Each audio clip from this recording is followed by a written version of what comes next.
పుల్లగా ఉంది. సూపర్. అనిల్ గారు ఎక్స్ప్రెషన్స్ బాగా ఇస్తారు, ఏమంటారు? సో ఇక్కడ చెల్లి చరణ్ గారు వస్తే తోటలోకి వెళ్దామని చెప్పేసి వెళ్తుంటే చెట్లు పడిపోయి ఇక్కడ స్వచ్ఛ భారత్ చేస్తున్నాము. ఇదే వాకాయ చెట్టు అంటే Mahesha. Red cherry, corona red cherry. వాకాయ పుల్లగా ఉంది.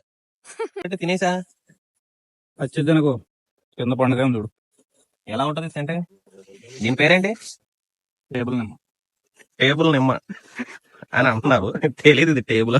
మరి ఆయన చెప్పారు సార్, ఆయన చెప్పారు, ఆయనే చెప్పారు టేబుల్ నిమ్మ అని. మరి అదేంటి గుండ్రంగా ఉంది? రౌండ్ టేబులా? అది ఇది ఒకటే కదరా. అవునా, దీన్ని ఏం చేద్దాం ఒకసారి చూద్దాం.